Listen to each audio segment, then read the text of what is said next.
Hello and welcome to Beacon Pointe's Fiduciary Point of View webinar series. This is our second webinar of many planned for 2019. As a quick introduction, I'm Michael DeRocco, a retirement plan consultant at Beacon Pointe Advisors. Beacon Pointe is a registered investment advisory firm located in Newport Beach, California, that currently advises on $9.6 billion in assets. We will be hosting a new Fiduciary Point of View webinar every 4 weeks on various topics pertaining to the defined contribution industry in both the for-profit 401k space as well as the not-for-profit 403b space. Our goal is to bring to light various topics for both our clients as well as the general plan sponsor community, and bring in experts in the respective fields to educate and inform those in attendance. Our topics will discuss various areas such as how to choose and monitor your target date funds, new trends in the 403b not-for-profit space, and common compliance issues discovered in plan audits.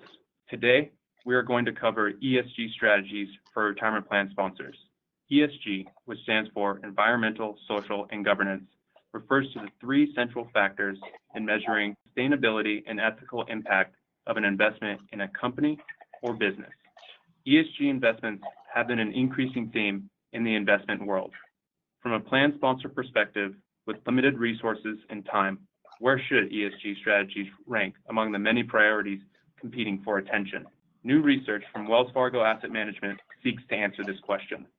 We will start with the basics. What is ESG investing, and what are the approaches to ESG investing? Based on the joint research from Wells Fargo and Gallup, the presentation hopes to shed more light on ESG benefits to DC plan sponsors and how DC plan sponsors can approach ESG. Today's webinar topic can be a differentiating factor that plan sponsors can utilize.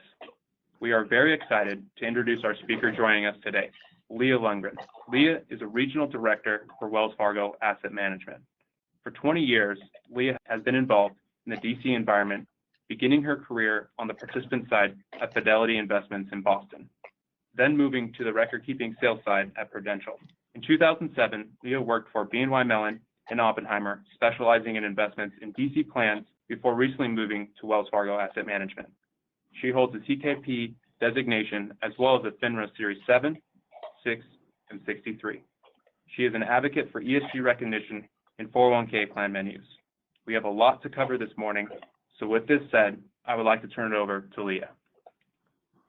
Thank you very much, Michael, and thank you everybody for being on the call. And appreciate it if you could hold questions until the end, and I think Michael has some questions for me as well. But very glad to be here today talking to you about ESG, also known as Environmental, Social, and Governance, investing in DC plans. We'll give you a little bit of an agenda to look at. And I think plan sponsors, they really have a lot to balance now. They've got limited resources and time in the HR area, and when they put together a plan, many truly think that social consciousness, environmental, social, and governance is a very important aspect of a plan. So I'm here to talk to you about some new research that Wells Fargo Asset Management has put together, and we're going to seek some answers to some of the questions that you have, and we'll get started. First of all, what is environmental, social, and governance investing? One of the challenges with ESG is kind of a lack of standard terminology, which sometimes even confuses industry experts, believe it or not.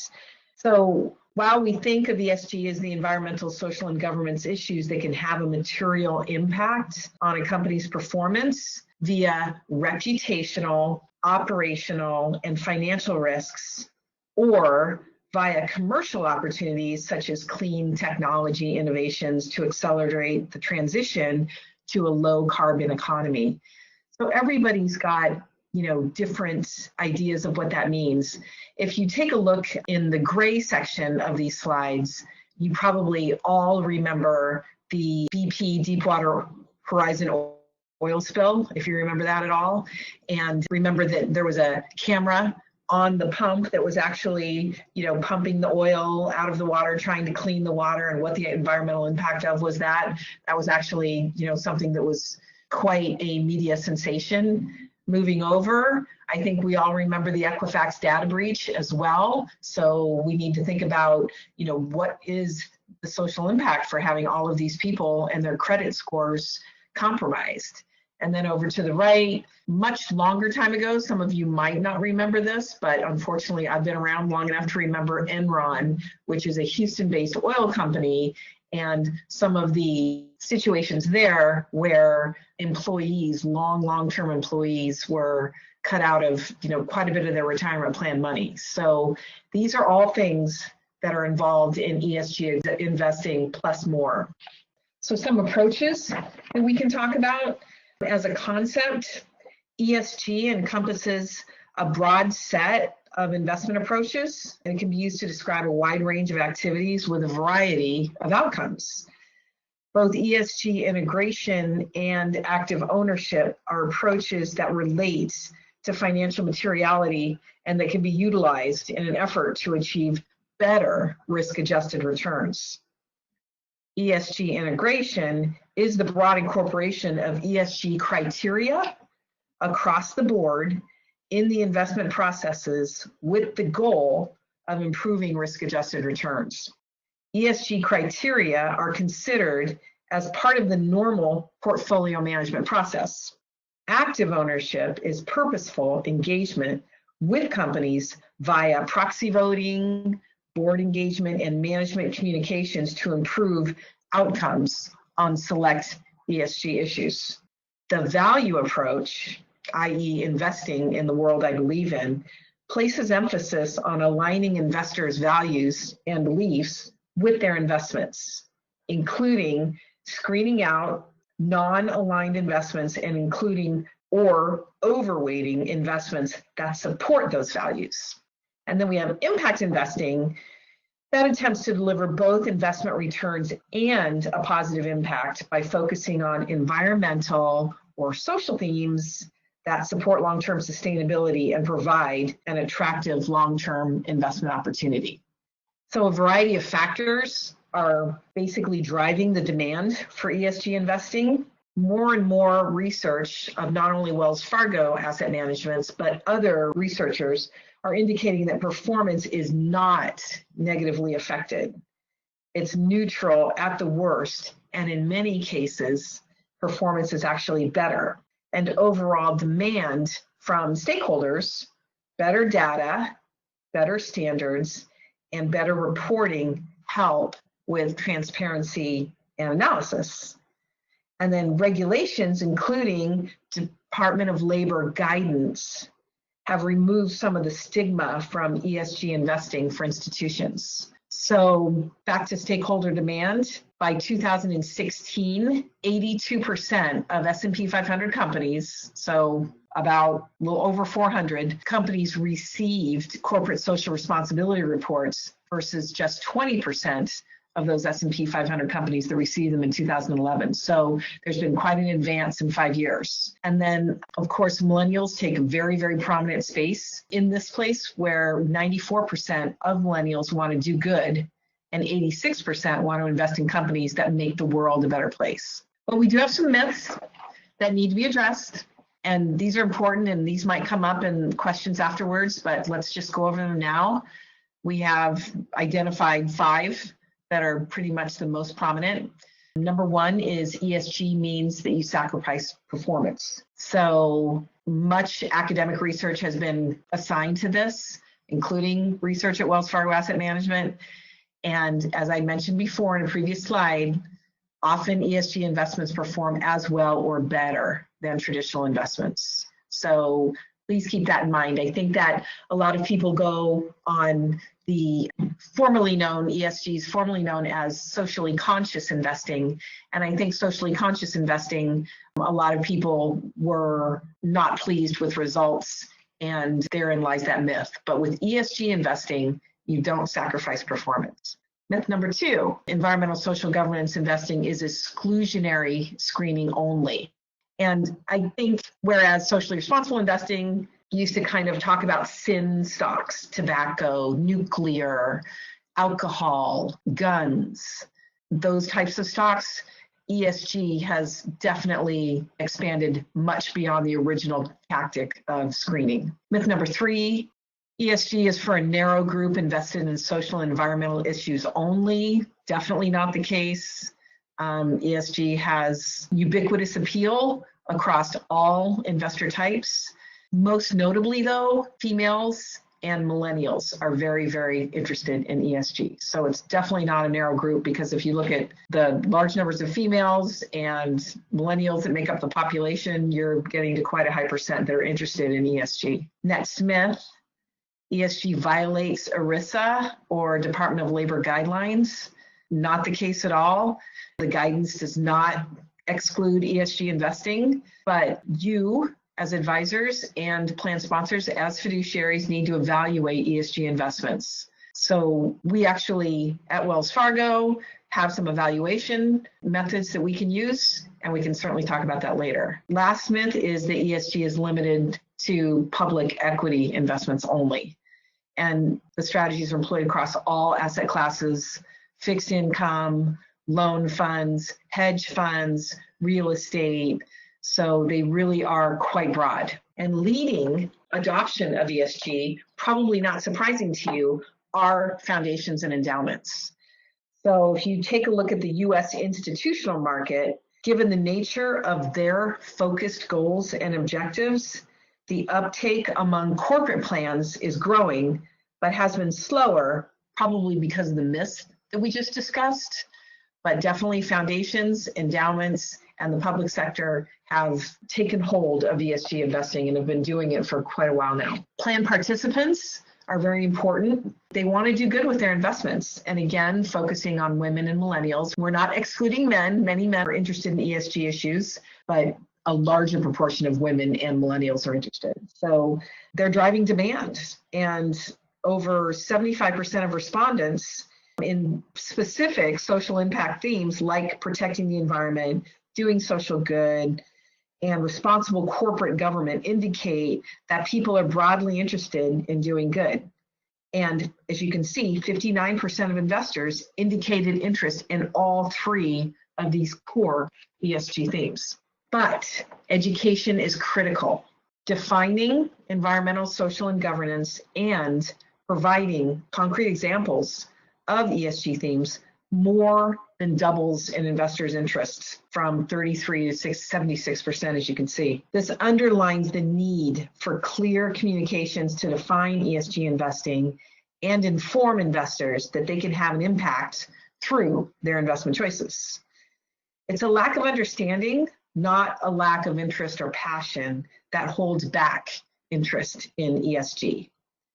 Framed in terms that participants understand, Wells Fargo Asset Management believes that ESG is clearly a top priority for plan sponsors and an opportunity for them to use ESG as an opportunity to engage with their participant population. So to tie it all together for plan participants, reporting on results and impact is critical.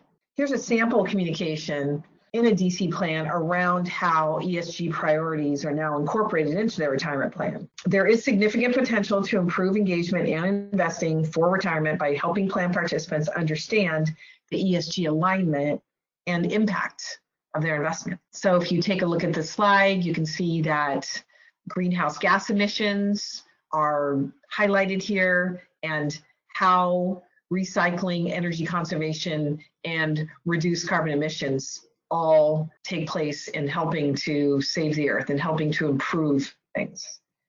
The plan sponsors can also partner with asset managers like us to understand how their existing plan's investment lineup aligns with their priorities and to illustrate the impact to plan participants. And we're happy to do that. So this increasing level of interest in ESG is despite the fact that currently only 39% of investors understand that ESG investments may perform as well or better than traditional investments. In fact, 1/3 of investors assume that ESG investing results in financial underperformance, even though academic research, including a meta-analysis of over 2,200 individual studies, has shown a non-negative relation between ESG and corporate financial performance, and a large majority report positive findings. Plan sponsors have the chance to position themselves as forward thinkers and being progressive by helping participants understand that historically, ESG investment performance is neutral, if not beneficial. Participants can come to see a natural alignment between their financial goals and their personal values. ESG investing has a broad-based appeal, especially among women, younger, and higher income investors. I mentioned that before. There's clear evidence here, as you can see, that individuals value the opportunity to invest in ESG inside their own employer's 401k plans. Almost half would value the opportunity and invest in an ESG option if offered, and 1/3 would view an employer that offers ESG in their plans more favorably. Okay, so you can see the stratus right here between men on the left, women on the right. That kind of bears what we've been saying during this presentation. Age, 18 to 49 population, a little more interested than the 50+ population. And then, of course, those who make less than $90,000 a year and those who make over $90,000 a year, kind of interesting, a little more even. So what are some potential ESG investments to defined contribution plan sponsors? Of course, employee engagement. It's a great way to engage participants, get them excited, get them to come to the enrollment meetings, get them to listen. More connection with employees. So plan sponsors can provide the tools to help employees connect a little bit more. They can connect their social impact values with a specific impact if they're willing. And once they can, their interest more than doubles on the plan participant side. And then the reputational benefits with the stakeholders. So the availability of these investments in plans can provide a great PR for the company that actually offers them, and the employees feel better about the company they work for. They put their money where their mouth is. It's kind of a halo effect, if you will. So how are DC plan sponsors incorporating ESG into their plans now? There are many ways to do it. You see several different ways illustrated here. Company A added a clean energy impact fund to better align with their company beliefs on sustainable energy. Another company replaced 2 funds in their lineup after determining that they did not align with their beliefs and labor practices. Another company added language to their investment policy statement, stating that ESG factors should be integrated within investment decision making. Notice it should be as opposed to has to be. That might change in a few years. Another company informed their investment managers that the ESG criteria were important to them and asked for information showing that the managers are improving, that they're incorporating ESG factors into their investment processes. Another company integrated investment criteria for ESG across all investments, including bond funds, equity funds, international funds. That can be done as well. Company F decided to integrate ESG criteria across all investments. So there are many different ways that a company can do this, and they're very easy. They don't take a lot of time, they don't cost anything, and it's very, very easy to do. And it's amazing the goodwill that it generates. So several ways that plan sponsors can approach ESG is kind of a marathon. It's not a sprint. Doesn't have to be done all in, the next 3 months. It's important, I think, for plan sponsors to spend time upfront documenting the current state of ESG affairs and then define their goals and priorities. So, there are companies that are involved in waste management. There are companies that are involved in clean oceans. And it's important that their plans reflect those values as well. So these companies might gather data from investment managers and feedback from employees and other stakeholders. Nothing wrong with issuing a survey across your employee population to see if that's something that might work. And if so, what values are most important to your company's employees within an ESG environment. Determine ESG goals, for example. So for institutions, they can analyze stakeholder priorities, the employees, the customers of those companies, and the shareholders of those companies. They can provide sustainability reports, advisory support, investment policy statement. Everything can integrate in that way. Next, The company can assess ESG exposures of their current investment lineup. So portfolio level analytics, leveraging environmental social governance vendors and the data sources such as Morningstar, which is one of the best, providing relevant metrics to drive better understanding of ESG performance and sector exposures, and the ability to generate reports according to the specific client needs. Another way is aligning the investment lineup to ESG priorities. So you can advise on the various ESG approaches and strategies, for example, ESG integration and risk management, exclusionary screening and divestment, positive screening, best in class, thematic, and impact investing, strong stewardship, engagement, and best practices across all asset classes. Next, I think it's important to report on results. So ongoing monitoring of ESG performance to ensure continued alignment. So it's not like we do it once and it's okay after that. These things need to be monitored.